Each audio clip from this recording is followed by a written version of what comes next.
Chồng tôi đã phát hiện thân phận người làm nhiệm vụ hệ thống của tôi, cũng biết tôi không thể từ chối yêu cầu của anh. Nếu độ thiện cảm không đạt 100, tôi sẽ bị hệ thống xóa sổ. Vì vậy, anh bắt tôi đổi tim cho Bạch Nguyệt Quang của anh. Em cần gì phải vậy? Dù em không đồng ý, em cũng không thể rời khỏi anh. Anh biết em có nhiệm vụ hệ thống.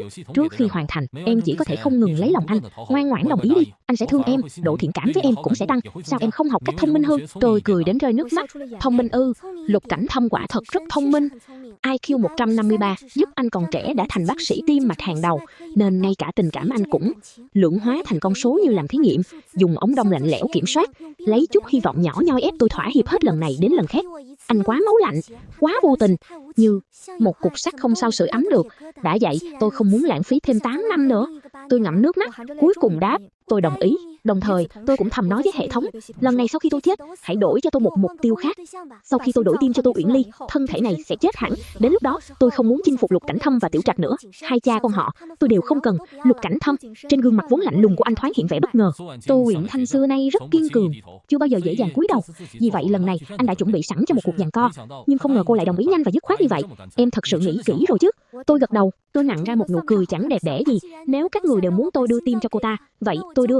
Lục Cảnh Thâm nhất thời không biết nói gì. Anh khẽ nhíu mày, nhận ra tôi không ổn, nhưng không nghĩ nhiều. Vào nghỉ trước đi. Tôi vừa bước vào cửa, Tiểu Trạch đã ném đồ xuống trước mặt tôi. Mẹ xấu xa, sửa cái này đi. Trên bàn trà là một chiếc băng đô ren thủ công, nhìn kiểu dáng như mang từ châu Âu về, chắc là đồ của con gái Tô Uyển Ly. Tôi không nhịn được cười khẩy. Hai cha con này đúng là si tình, yêu ai yêu cả đường đi. Tiểu Trạch thấy tôi cười thì khó chịu nhíu mày. Trước ngày mai con phải thấy nó được sửa xong, sửa ngay bây giờ. Tôi lạnh nhạt dời mắt. Mẹ không biết làm. Tiểu Trạch lập tức nổi giận. Sao mẹ vô dụng thế? Rõ ràng là mẹ không muốn làm. Con đã hứa với em chân chân rồi, mai sẽ đưa em ấy một cái lành. Hôm nay mẹ phải làm. Tôi ôm cốc nước nóng sưởi tay, giọng rất lạnh. Tiểu Trạch, mẹ là mẹ của con, không phải bảo mẫu của con. Tôi rất hiếm khi nghiêm khắc với Tiểu Trạch. Tiểu Trạch bị thái độ của tôi làm giật mình, quay sang nhìn Lục Cảnh Thâm. Lục Cảnh Thâm từ bếp đi ra, nói với Tiểu Trạch, tối nay để mẹ nghỉ ngơi, ngày mai rồi làm. Lúc này, Lục Cảnh Thâm như lại trở về dáng vẻ người chồng tốt 24 hiếu. Anh đeo tạp dề, ánh mắt dịu dàng, nhét túi trường nóng vào lòng tôi, rồi an ủi xoa đầu tôi. Cần gì giận trẻ con chứ? Tôi hơi nghiêng đầu, tránh thay anh, giọng rất bình tĩnh. Tôi không giận nó, tôi chỉ thông báo với Tiểu Trạch rằng sau này tôi sẽ không làm bảo mẫu gia đình cho nó nữa. Tay Lục Cảnh Thâm khựng giữa không trung, cuối cùng lại thu về. Trong im lặng có bầu không khí khiến anh lúng túng, cùng nỗi mất mát mơ hồ. Lục Cảnh Thâm nhíu mày, anh chưa từng thấy Tô Uyển Thanh như vậy. Cô vốn nên khóc lóc ầm ĩ, trách anh, hận anh, rồi cuối cùng mới thỏa hiệp. Nhưng bây giờ cô bỏ qua mọi bước, bình thản chấp nhận tất cả, như thể hoàn toàn chẳng để tâm. Lục Cảnh Thâm đổi chủ đề, ăn cơm trước đi. Anh bưng một bát canh cá từ bếp ra, múc bát đầu tiên cho tôi, uống chút canh cho ấm người. Không phải em thích canh cá nhất sao? Tôi nhìn bát canh trắng sữa, thịt cá mềm non, nước canh thơm ngọt, là món Lục Cảnh Thâm giỏi nhất. Lòng tôi dâng lên vị đắng.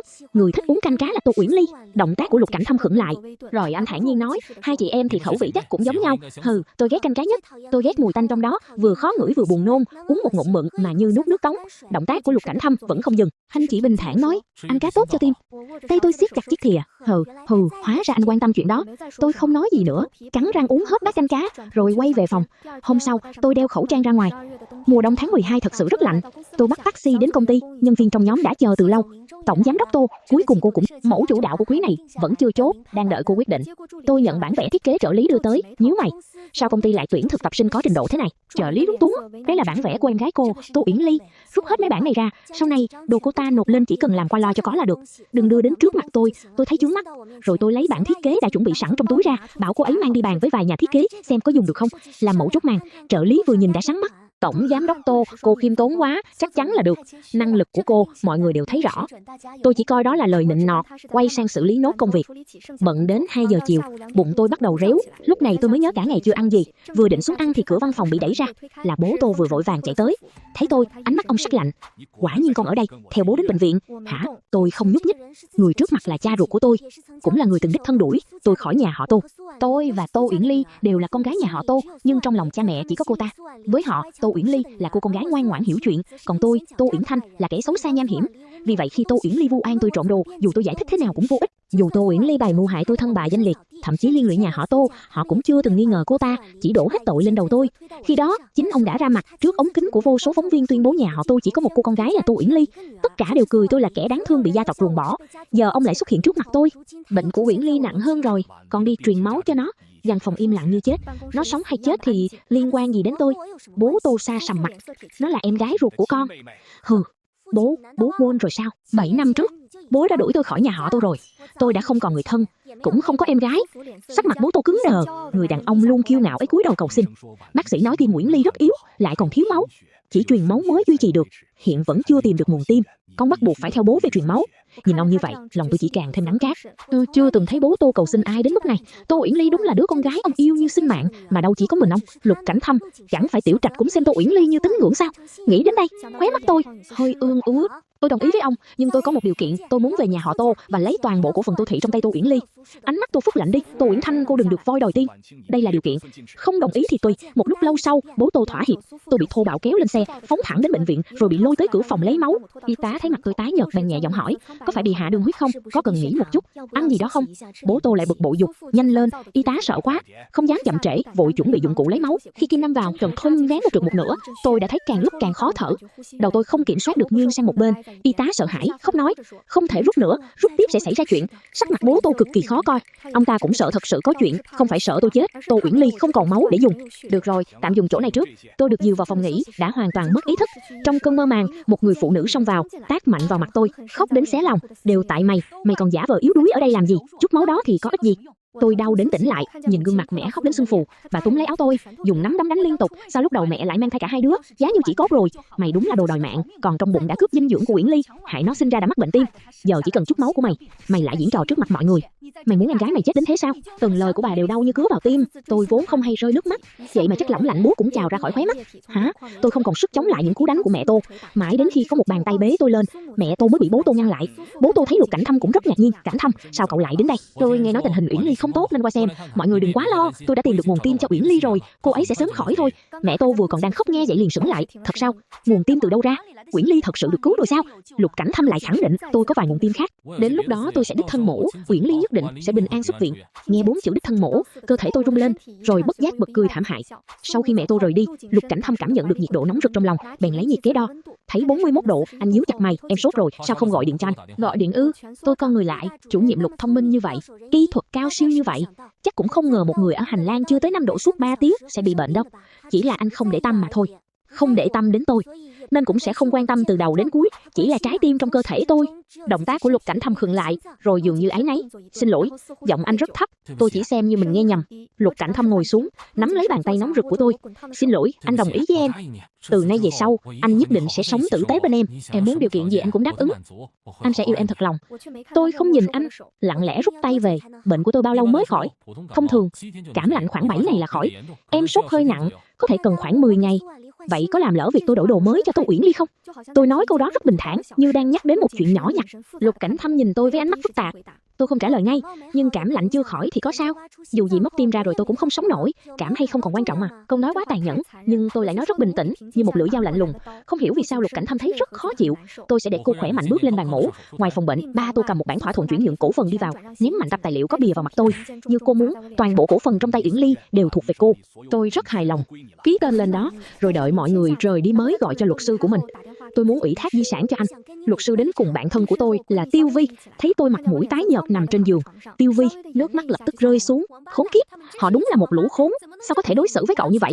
Cậu ấy định đi tính sổ với họ. Tôi ngăn lại, ngoài Lục Cảnh Thâm ra, Tiêu Vi là người thứ hai biết tôi có hệ thống. Đến nước này, tôi kể hết cho Tiêu Vi chuyện mình định đổi đối tượng, nghĩa là cuối cùng cậu cũng thoát khỏi tên khốn Lục Cảnh Thâm rồi.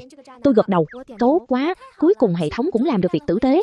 Cậu nên bỏ tên khốn Lục Cảnh Thâm sớm hơn, để anh ta đau khổ đi. Ngày hôm sau, Lục Cảnh Thâm đến nói với tôi, ngày phẫu thuật được định vào 10 ngày sau. Tôi không phản ứng gì, chỉ bình tĩnh gật đầu như đã chấp nhận tất cả. Lục Cảnh Thâm im lặng một lúc, anh ta nói, tôi sẽ đích thân mổ. Sau khi tiêm thuốc mê, cô sẽ không đau. Tôi ngẩng đầu, để lộ gương mặt yếu ớt tái nhợt. Tôi còn phải cảm ơn anh sao? Tôi nằm trên giường, trong đôi mắt xám xịt còn chút không cam lòng cuối cùng. Lục Cảnh Thâm, anh có từng nghĩ lỡ sau phẫu thuật tôi thật sự chết thì sao? Lục Cảnh Thâm khựng lại tại chỗ, lần đầu tiên cảm thấy hoảng sợ. Nhưng rất nhanh, anh ta lại bình tĩnh. Sự thật đã được chứng minh rồi, trước khi nhiệm vụ hoàn thành, cô sẽ không chết thật, nên đừng nói những lời đó để lừa tôi. Chút không cam lòng trong mắt tôi hoàn toàn tan biến, dần tối lại. Đây là lần cuối cùng tôi cố gắng. Lục Cảnh Thâm, trên đời này không có kẻ ngốc nào biết rõ chân tình của mình bị chà đạp mà vẫn ngu ngốc dâng cả trái tim. Ít nhất tôi không phải. Sau này, tôi sẽ hoàn toàn biến mất khỏi cuộc đời anh. Trong phòng bệnh là sự im lặng không tiếng động. Lục Cảnh Thâm nhìn nước mắt nơi khóe mắt tôi, trong lòng cũng nhói đau dày đặc, nhưng rất nhanh anh ta lại đè nén cơn đau ấy xuống. Đây chỉ là tạm thời, đợi phẫu thuật xong, mọi chuyện sẽ qua. Đến lúc đó, anh ta sẽ bù đắp thật tốt cho Tô Uyển Thanh. Chúng tôi sẽ lại như trước, anh ấy sẽ trở về bên tôi, anh ấy sẽ sống lại, mọi chuyện vẫn còn cơ hội. Sau đó, tôi ngày càng ít nói, mỗi ngày không vẽ bản thảo thì lại ngẩn ngơ nhìn ra cửa sổ. 10 ngày cuối chỉ như đếm từng ngày mà sống, tôi không còn chút lưu luyến nào với mọi thứ trước mắt. Lục Cảnh Thâm bỏ hết công việc ở lại bệnh viện, đưa tôi đi kiểm tra khắp nơi, xét nghiệm máu, uống thuốc, kim tiêm đâm vào tay tôi đến không còn chỗ nào lành. Tôi cũng không hé răng, sự im lặng của tôi càng khiến anh hoảng hơn. Khi đi ngang qua phòng bệnh của Tô Uyển Ly, bố tôi nhìn tôi với vẻ mặt phức tạp rồi gặng hỏi: rốt cuộc con đang làm gì vậy? Chỉ cảm thôi mà cần làm nhiều xét nghiệm như vậy sao? Có phải con cố ý làm màu cho chúng tôi xem để chúng tôi thương hại con không? Tôi không giải thích. Mấy ngày nay sắc mặt tôi càng lúc càng tái, cả người gầy đi hẳn, ánh mắt cũng không còn nhìn về phía ông nữa. Trong lòng bố tôi bỗng bùng lên cơn giận vô cớ. Từ nhỏ con đã khác em gái con, lòng dạ sâu xa, đầy ghen tị, làm những chuyện này chỉ khiến chúng tôi càng ghét con hơn thôi. Nếu biết điều thì nên xuất viện sớm, biến mất khỏi mắt chúng tôi. Trong lúc nói, bố tôi đẩy mạnh tôi một cái. Thân thể tôi vốn đầy yếu, đứng không vững, loạng choạng ngã xuống, giấy báo cáo trong lòng rơi đầy đất. Mày giả vờ gì chứ? Tao chỉ đẩy nhẹ một cái thôi, bây giờ đến cả bố ruột của mày cũng định ăn vạ sao? Tôi không giải thích, chỉ cắn răng chịu đau. Tôi cúi xuống nhặt những tờ giấy rơi vãi, bên trong đều là các loại phiếu kiểm tra của tôi. Bố tôi liếc nhìn, tiện tay nhặt một tờ lên. Đang yên đang lành, con làm siêu âm tim làm gì? Nói rồi ông định xem những tờ khác. Giọng Tô Uyển Ly vang lên từ phía sau: bố đừng giận chị chỉ muốn bố quan tâm đến chị nhiều hơn thôi. Bố ở bên con lâu như vậy, chị ghen cũng là bình thường. Bố đi với chị đi, con không sao. Vừa nói, Tô Uyển Ly vừa yếu ớt ôm ngực, bắt đầu thở dốc. Bố tôi thấy vậy, liền lập tức ném tờ kiểm tra trong tay xuống. Đứng ngốc này, con đã như vậy rồi, nó làm chị mà không nghĩ cách giúp, lại còn ở đây giả bệnh tranh giành tình thương. Con còn nói đỡ cho nó làm gì? Hơn nữa, nếu không phải vì nó, con vừa sinh ra đã mắc bệnh này sao? Cha hiền con cười, đúng là một khung cảnh đẹp đẽ. Nhưng lòng tôi đã sớm tê dại. Lục Cảnh Thâm từ phòng báo cáo đi ra, thấy cảnh này thì sắc mặt thay đổi hẳn. Anh bước nhanh tới, nhặt các tờ báo cáo lên. Sau đó anh không nói một lời, kéo tôi về phòng bệnh. Vừa vào cửa, tôi đã bị ném mạnh xuống giường, một xấp báo cáo bị quăng tới. Giọng Lục Cảnh Thâm rất nặng nề: em cố ý đúng không? Mặt tôi tái nhợt, phần eo vừa bị anh ném va mạnh vào mép giường, đau đến mức tôi toát mồ hôi lạnh, không nói nên lời.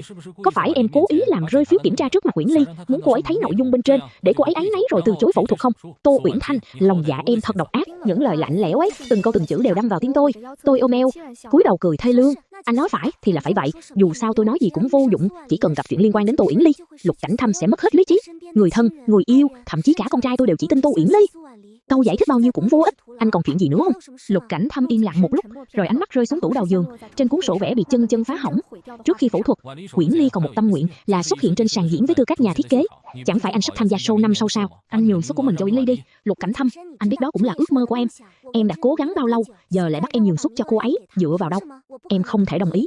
Lục Cảnh Thâm lại nhíu mày, chỉ là một suất thôi, có gì to tát đâu. Uyển Ly khác em, cô ấy sợ phẫu thuật, chỉ muốn hoàn thành một tâm nguyện nhỏ trước khi lên bàn mổ. Em là chị, chút chuyện này cũng không chịu được sao? Tôi đỏ hoe mắt. Sao anh có thể nói nhẹ tên như vậy? Như thể mọi cố gắng của tôi đều không quan trọng, chỉ cần Tô Uyển Ly muốn gì, tôi đều phải nhường sao? Tôi đã hứa hiến tim cho cô ấy rồi, giờ cả tâm huyết của tôi cô ấy cũng muốn cướp sao? Tôi đỏ mắt. Lòng Lục Cảnh Thâm chấn động. Ngoài cửa vang lên tiếng Tô Uyển Ly nghẹn ngào khóc. Nếu mọi người không đồng ý, con sẽ không phẫu thuật nữa. Phẫu thuật nguy hiểm lắm. Lỡ con lên bàn mổ rồi không xuống được, con chỉ muốn hoàn thành một tâm nguyện nhỏ thôi. Nếu mọi người không đáp ứng, con thà chết đi còn hơn. Cha tôi nghe xong vội lắc đầu. Con ngốc, sao lại nói vậy? Cha đồng ý, cha đồng ý. Nói xong, ông sải bước tới, ông đứng trước mặt tôi ra lệnh, lần này nhường suất cho em gái con. Giọng ông hoàn toàn không phải đang thương lượng. Tôi không chịu nhường, người ban tổ chức mời là tôi, đó là tâm huyết của tôi. Mặt cha tôi lập tức xa sầm, ông lớn tiếng của mắng, Uyển Ly là em gái con đừng ích kỷ như vậy được không? Con cố ý muốn ép chết em gái mình mới vui sao? Tôi đỏ hoe mắt, cố chấp không chịu thỏa hiệp. Được.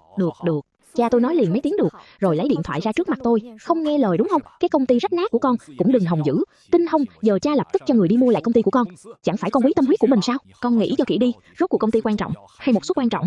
Tôi run lên, không thể tin nổi nhìn ông. Đây chính là cha tôi, cứ dùng điểm yếu của tôi để tổn thương tôi, ép tôi thỏa hiệp. Lục Cảnh Thâm cũng đứng bên cạnh khuyên tôi, suất sau này vẫn còn, lần này nhường cho Uyển Ly đi, em đừng cố chấp nữa. Tôi rơi nước mắt nhưng bỗng bật cười. Tôi nhìn những người trước mặt, tất cả đều là người thân nhất của tôi. Chồng, người thân, con gái đều đứng về phía Tô Uyển Ly. Được, tôi nhường. Giờ các người vừa lòng chưa? Tất cả đều thở phào, quay sang nhìn Tô Uyển Ly. Chỉ có tôi ngẩng đầu nhắm mắt, mặt nước mắt mất kiểm soát rơi xuống, ánh sáng trong mắt tôi dần tắt, cuối cùng chỉ còn tro tàn. Chất lỏng lạnh lẽo được tiêm vào cơ thể, mí mắt tôi càng lúc càng tối. Trước khi mất ý thức giây cuối cùng, tôi nhìn thấy nước mắt trượt khỏi khóe mắt người đàn ông trước mặt. Lục Cảnh Thâm, tôi hận anh. Trong bóng tối, giọng hệ thống lạnh lẽo vang lên trong đầu tôi. Rất tiếc, độ thiện cảm không đủ, ký chủ thất bại nhiệm vụ lần thứ 3. theo nguyện vọng của ký chủ. Chúng tôi đã chọn lại đối tượng công lược cho cô, đang tìm thời điểm thích hợp để cô trọng sinh. Khi tiếng cảnh báo lạnh lẽo trên máy theo dõi tim vang lên, giọng y tá vang lên, đã lấy tim thành công. Tất cả đều thở phào, chỉ có tay Lục Cảnh Thâm đột nhiên run lên, một nỗi hoảng sợ khổng lồ bao trùm lấy anh. Anh vô thức nhìn người trên bàn mổ. Tôi nằm đó bình yên, không còn chút hơi thở. Chính anh đã tự tay lấy đi trái tim của tôi. Lục Cảnh Thâm bỗng ngẩn ngơ, đến khi bị người bên cạnh đẩy một cái, anh mới hoàn hồn. Bác sĩ Lục, bây giờ có phải nên cấy ghép cho bệnh nhân rồi không? Đúng vậy, Uyển Ly được cứu rồi. Chẳng phải đây là điều anh luôn muốn sao? Sau ca phẫu thuật 6 tiếng, Lục Cảnh Thâm bước ra khỏi mổ. Cha mẹ tôi đang lo lắng chờ bên ngoài. Ngay cả Tiểu Trạch và Chân Chân cũng đến. Tất cả đều quan tâm Tô Uyển Ly thế nào. Ca phẫu thuật rất thành công. Bố mẹ tôi mừng đến rơi nước mắt. Tiểu Trạch và Chân Chân cũng vui sướng nhảy cẫng lên. Chẳng ai quan tâm tôi đi đâu. Trong phòng mổ, Tô Uyển Ly được đẩy ra. Mẹ tôi theo y tá về phòng bệnh trước. Bố tôi ở lại cảm ơn Lục Cảnh Thâm, hai mắt đẫm lệ nắm tay anh. Cảnh Thâm, con đúng là con rể tốt. Lần này nếu không nhờ con tìm được nguồn tim, lại đích thân mổ cho Uyển Ly, ca phẫu thuật của nó là không suôn sẻ vậy đâu. Biết thế năm xưa đã nên đẩy Uyển Ly gả cho con. Thật ra năm đó nó nói với con được một nửa. Bố tôi lại thở dài, thôi chẳng nói nữa, con nói cho bác biết, trái tim này là ai hiến được không? Bác muốn đến cảm ơn gia đình người đó. Vừa dứt lời, cửa phòng mổ phía sau mở ra, y tá đẩy tôi ra ngoài dưới tấm vải trắng. Khi đi ngang qua hai người, gió từ cửa sổ thổi tung một góc vải trắng, để lộ bàn tay có vết bớt. Bố tôi sững người, đây là, ông nhận ra vết bớt đó là trên người Tô Uyển Thanh, liền vô thức đuổi theo. Lục Cảnh Thâm thấy vậy, vội chặn lại, che khuất tầm nhìn của bố tôi, hiến tạng không được tiết lộ danh tính cho nhau, đó là quy định. Bác trai đừng hỏi nữa. Thấy vậy, bố tôi cũng không nghĩ nhiều, có lẽ vết bớt đó chỉ là trùng hợp thôi. Ở hành lang, Lục Cảnh Thâm nhận việc từ y tá, tự tay đẩy tôi vào nhà xác. Trong căn phòng lạnh lẽo, anh vén vải trắng lên, nhìn tôi mặt mày tái nhợt, trước ngực là một vết thương dữ tợn. Dù biết đây không phải cái chết thật, nhưng thấy tôi lạnh ngắt nằm trong nhà xác như thế, tim Lục Cảnh Thâm vẫn thắt lại. Như thể anh thật sự đã mất tôi, một nỗi đau muộn màng lan khắp lòng anh. Anh như đang tự an ủi mình, khẽ nói, không sao, em sẽ trở về, em yêu anh như vậy, chắc chắn sẽ trở về, dù em không muốn về, trước khi nhiệm vụ hoàn thành, hệ thống cũng sẽ không để em rời khỏi anh. Lục Cảnh Thâm cúi đầu, áp trán lên vầng trán lạnh lẽo của tôi, thấp giọng hứa, đợi em về, chúng ta sống với nhau thật tốt, được không? Nếu là tôi trước kia, chắc chắn sẽ dịu dàng vuốt ve gương mặt anh rồi nói được, nhưng bây giờ, đáp lại anh chỉ có sự im lặng vô tận. Theo kinh nghiệm của Lục Cảnh Thâm, thường trong vòng 3 ngày tôi sẽ trở lại, đổi một thân xác khác, sống với thân phận khác. Lục Cảnh Thâm tự tin rằng, dù tôi biến thành thế nào, đổi thân phận gì, chỉ cần còn xuất hiện bên cạnh anh nhất định sẽ nhận ra. Ra khỏi nhà xác, Lục Cảnh Thâm nhìn thấy Tiểu Trạch, cậu đứng ở cửa nhìn vào trong, vẻ mặt hơi mất tự nhiên. Mẹ chết rồi sao? Vài ngày nữa mẹ sẽ trở về. Tiểu Trạch không nói gì, bước vào nhà xác rồi vén tấm vải trắng lên. Dù đã chuẩn bị trước, mặt cậu vẫn tái đi, hốc mắt bỗng đỏ lên, rồi không nói một lời quay đầu chạy đi. Trong phòng bệnh, Tô Uyển Ly dần tỉnh khỏi thuốc mê. Cô đặt tay lên ngực mình, vẻ mặt có chút mờ mịt. Sau này em sẽ giống người bình thường rồi sao? Lục Cảnh Thâm gật đầu. Tô Uyển Ly lập tức rơi nước mắt vì xúc động, nhìn bố mẹ Tô, bố mẹ anh Cảnh Thâm, may mà có mọi người. Trong phòng bệnh tràn ngập không khí hạnh phúc. Tô Uyển Ly lau mắt, chợt nhắc đến, chị đâu rồi? Bệnh em khỏi rồi, chắc chị cũng vui lắm. Em muốn nói với chị. Sắc mặt Lục Cảnh Thâm khẽ đổi, bố Tô hừ khinh thường, ai biết nó chết dí ở đâu? Từ lúc con vào phòng mổ, nó chẳng xuất hiện nữa, căn bản không để tâm đến cô em gái là con. Trong mắt Tô Uyển Ly lóe lên vẻ đã hiểu, nhưng cô vẫn không yên tâm, hỏi Lục Cảnh Thâm, anh Cảnh Thâm, chị có giận em không? Lục Cảnh Thâm không biết phải nói sao. Dù anh giải thích thế nào, thân phận này của tôi đã chết là chuyện chắc chắn. Anh không trả lời, chỉ an ủi, em nghỉ ngơi cho tốt đi. Nói rồi anh rời khỏi phòng bệnh. Đêm đó, bố Tô ra ngoài hút thuốc, thấy y tá đang dọn phòng bệnh bên cạnh. Bên trong trống trơn, bố Tô không nhịn được hỏi, người trong phòng đâu? Tôi không biết, tôi chỉ đến dọn phòng. Anh là người nhà bệnh nhân à? Hình như người đó để quên một tờ giấy trên giường, anh cầm đi. Nói rồi, y tá đưa tờ giấy qua. Cha tôi cầm lên xem, không ngờ đó là phiếu xét nghiệm tương thích. Kết quả ghi tên tôi rất phù hợp với Tô Uyển Ly. Trong đêm lạnh, điếu thuốc trên tay cha tôi khẽ rung. Đây là gì? Y tá còn tưởng ông không hiểu nên giải thích. Phiếu xét nghiệm tương thích, người hiến và người nhận đều rất phù hợp. Tay cha tôi bắt đầu rung. Ông không tin nổi, lật xem tờ giấy. Ông xem đi xem lại, trên đó ghi rõ ràng tên tôi và Tô Uyển Ly. Trong khoảnh khắc, ông nhớ đến bao lần kiểm tra trước đây của tôi, tờ phiếu tôi đánh rơi trước cửa phòng bệnh, rồi thi thể phủ vải trắng ngoài phòng mổ, gió thổi tung tấm vải, vết bớt trên đôi tay ấy quen thuộc đến đau lòng. Tay cha tôi rung lên, tờ giấy rơi xuống đất. Ông run rẩy quay người đi về phía nhà xác, suýt ngã mấy lần trên đường. Đẩy cửa nhà xác ra, nhìn thấy tôi nằm bất động trên giá đặt xác, mặt cha tôi trắng bệch, loạng choạng ngã xuống. Lục Cảnh Thâm vội chạy tới đỡ ông. Anh chắn tầm mắt ông, còn định giải thích, cha tôi đẩy anh ra, cuối cùng sụp đổ hỏi, chuyện này là sao? Lục Cảnh Thâm im lặng. Ông nói đã tìm được nguồn tim đó là của Tô Uyển Thanh. Ông đã làm gì vậy? Cha tôi gào lên trong tuyệt vọng, đấm mạnh vào mặt Lục Cảnh Thâm. Lục Cảnh Thâm im lặng chịu đòn, lau vết máu nơi khóe miệng. Tình trạng của Uyển Ly rất xấu, nguồn tim mới quá khó chờ. Vậy nên anh để Uyển Thanh đi chết. Dù thế nào, nó cũng là con gái tôi, cũng là vợ anh. Lục Cảnh Thâm ngẩng đầu nhìn cha tôi. Đó là cách duy nhất để cứu Uyển Ly. Nếu người phải lựa chọn là bác có làm vậy không? Nhà xác chìm vào im lặng, không trả lời chính là câu trả lời rõ nhất. Cha tôi loạng choạng lùi mấy bước, như nhận ra điều gì, cuối cùng ôm mặt khóc trước thi thể tôi. Xin lỗi, ba có lỗi với con. Lục Cảnh Thâm không nói gì, im lặng dựa vào tường. Rất lâu sau, anh mới lên tiếng, tôi mới là người có lỗi với cô ấy. Tôi đã mua vé ra nước ngoài rồi. Đợi Uyển Ly xuất viện, tôi sẽ mang cho cốt của Uyển Thanh rời khỏi nơi này. Anh biết mà, cô ấy không muốn nhìn thấy anh đâu. Lục Cảnh Thâm nói xong, quay người rời đi. Thời gian trôi qua, nhiều ngày sau, anh trở lại căn nhà quen thuộc ấy. Lục Cảnh Thâm vẫn hơi thẫn thờ, dù sao tôi cũng đã sống cùng anh 8 năm, trong nhà đâu đâu cũng có dấu vết của tôi. Trên tường còn treo ảnh cưới của chúng tôi. Trong ảnh tôi cười vui vẻ, sống động đến vậy. Anh thấy khó chịu, bèn xuống lầu định mua ít đồ. Đi ngang qua khu chung cư, dì dưới lầu hỏi anh, Tiểu Lục, dạo này sao không thấy Tiểu Tô đâu? Lục Cảnh Thâm không biết trả lời thế nào. Cô ấy về quê rồi. Về quê sao? Lần trước cô ấy còn nói với dì, cháu hay thức khuya, sức khỏe không tốt, nhờ dì lúc về quê mang cho cháu một con gà mái thả vườn để hầm canh bồi bổ. Dì mang về rồi đây. Có phải cô ấy quên rồi không? Không sao, cháu cầm lên luôn đi. Lục Cảnh Thâm nhìn con gà dưới đất, lòng chợt ngổn ngang, cảm ơn dì. Lục Cảnh Thâm im lặng lên lầu. Căn nhà rộng lớn yên tĩnh đến đáng sợ. Anh vốn không thích nói chuyện, trước kia ở nhà cũng quen im lặng, nhưng Uyển Thanh sẽ luôn ríu rít nói mãi. Cô cứ quanh quẩn bên anh kể những chuyện vụn vặt trong nhà, phần lớn thời gian anh đều thấy phiền. Giờ giọng nói ấy biến mất, anh mới nhận ra, hóa ra yên tĩnh cũng có thể là một sự dày vò. Bỗng nhiên cửa phòng mở ra, Lục Cảnh Thâm vô thức đứng dậy. Uyển Thanh, em về rồi. Anh vừa nói ra đã sững lại. Tiểu Trạch đứng ở cửa cũng ngẩn người, xa sầm mặt ném cặp xuống đất rồi nói, bố, còn đói. Lúc này Lục Cảnh Thâm không muốn nấu ăn, bèn lấy điện thoại đặt đồ ăn. Tiểu Trạch vừa ăn một miếng đã buông đũa. Dở chết đi được, sao mẹ vẫn chưa về? Lục Cảnh Thâm biết thằng bé kén ăn, nhưng không ngờ lại kén đến vậy. Ngày mai bố gọi giúp việc đến nấu, tối nay ăn tạm món này. Tiểu Trạch không động đũa nữa, quay về phòng. Hôm sau, Tiểu Trạch ngủ đến tận trưa mới dậy, vô thức hét lên, mẹ lại không gọi con dậy. Nói xong mới nhớ ra mẹ đã không còn ở đây nữa. Tiểu Trạch bỗng im lặng. Thằng bé ăn một miếng bánh bao người giúp việc làm, rồi nhè ra hết. Con muốn ăn cơm mẹ nấu. Bánh bao này không giống mẹ làm. Phòng khách lập tức lặng đi. Lục Cảnh Thâm không nói gì, Tiểu Trạch cũng nhận ra gì đó nên không làm ầm nữa. Một lúc cuộc, khi nào mẹ mới về? Không phải bố nói mấy ngày nữa mẹ sẽ về sao? Đúng vậy, chỉ 3 ngày thôi. Theo kinh nghiệm của anh, 3 ngày sau Uyển Thanh sẽ xuất hiện lại. Ngày mai là ngày thứ 3 sau ca phẫu thuật, nên chúng ta chỉ cần đợi thêm 1 ngày nữa. Lục Cảnh Thâm an ủi con trai, sắp rồi. Đến sát ngày đó, Lục Cảnh Thâm không thấy vui mà ngược lại càng thấp thỏm. Trong 3 ngày này, hơn ai hết, anh cảm nhận rõ sự biến mất của tôi. Anh chẳng làm được gì, chỉ có thể bị động chờ đợi. Cuối cùng cũng đến ngày thứ 3, thức trắng đến 12 giờ đêm, Lục Cảnh Thâm vẫn không buồn ngủ, khoác bừa một chiếc áo rồi ra ngoài. Anh không có đích đến, chỉ muốn gặp vài người. Biết đâu trong số những người đó có tôi, nhưng anh cứ đi từ nửa đêm đến rạng sáng. Lục Cảnh Thâm đi khắp quanh nhà và những nơi tôi thường đến, nhưng vẫn không gặp ai giống tôi. Nỗi hoảng sợ trong lòng anh ngày càng lớn. Rõ ràng trước đây không như vậy. 2 lần trước sau khi Uyển Thanh đổi thân phận, cô ấy đều nhanh chóng quay lại bên anh. Chỉ cần cô ấy xuất hiện, dù có đổi thành dáng vẻ nào, anh cũng nhận ra ngay. Đến khi mặt trời mọc, Lục Cảnh Thâm mệt mỏi rã rời, do dự rồi đến bệnh viện. Trong bệnh viện, Tô Uyển Ly hồi phục rất tốt, sắc mặt cô bắt đầu hồng hào trở lại. Cô đã xuống giường đi lại được. Vừa thấy Lục Cảnh Thâm thì ánh mắt đầy vui mừng. Anh Cảnh Thâm, anh đến thăm em sao? Lục Cảnh Thâm lơ đãng nhìn quanh. Bệnh viện rất đông người, anh đang cố phân biệt xem ai mới là tôi. Đến khi Tô Uyển Ly kéo anh mấy cái anh mới hoàn hồn. Đột nhiên trước mắt xuất hiện một người có dáng giống tôi. Lục Cảnh Thâm vô thức đứng dậy, nhưng tay áo bị Tô Uyển Ly giữ lại. Cô tủi thân mím môi. Anh Cảnh Thâm, sao anh chẳng để ý đến em? Lục Cảnh Thâm mạnh tay gạt cô ra, rồi lớn tiếng gọi. Anh lao tới nắm tay người kia. Đó chỉ là một người qua đường đến khám bệnh, bị dọa giật mình liền hất anh ra. Anh là ai vậy? Cảm giác như bị dội một gáo nước lạnh. Không phải Uyển Thanh. Lục Cảnh Thâm đứng đờ tại chỗ, nhìn bóng lưng người kia rời đi, không ngừng nghĩ Uyển Thanh rốt cuộc đang ở đâu, vì sao cô không xuất hiện nữa. Bên cạnh, mẹ Tô vội vàng đỡ Tô Uyển Ly dậy. Tiểu Lục, cậu sao vậy? Uyển Ly vừa phẫu thuật xong, cậu muốn hại con bé xảy ra chuyện sao? Tô Uyển Ly lập tức tủi thân nói, không trách anh Cảnh Thâm đâu, anh ấy chỉ lo cho chị thôi, không biết rốt cuộc chị ấy đi đâu rồi. Mắt mẹ Tô sầm xuống, ai biết nó đi đâu? Chuyện con phẫu thuật lớn như vậy mà nó còn không ló mặt, tốt nhất chết quách bên ngoài đi. Lời vừa dứt, Lục Cảnh Thâm lập tức đỏ mắt. Miệng Tô giật mình, lần đầu thấy Lục Cảnh Thâm như vậy. Tôi nói sai sao? Từ lúc Uyển Ly mổ xong đến giờ, Tô Uyển Thanh có ra hỏi han câu nào không? Nó là đứa ích kỷ, máu lạnh. Năm đó tôi không nên sinh nó ra, tốt nhất đời này đừng xuất hiện nữa. Sắc mặt Lục Cảnh Thâm càng lúc càng khó coi. Anh siết chặt nắm tay, khẽ nói, không đâu, em ấy nhất định sẽ về. Dáng vẻ thất thần của anh khiến mẹ Tô cũng hơi sợ, không hiểu rốt cuộc đã xảy ra chuyện gì. Về đến nhà, Tiểu Trạch lập tức sốt ruột hỏi, mẹ về chưa ạ? Lục Cảnh Thâm không đáp, đi thẳng vào phòng tôi. Lúc này anh mới phát hiện, bức ảnh Trung từng đặt ở đầu giường giờ chỉ còn chiếc khung trống.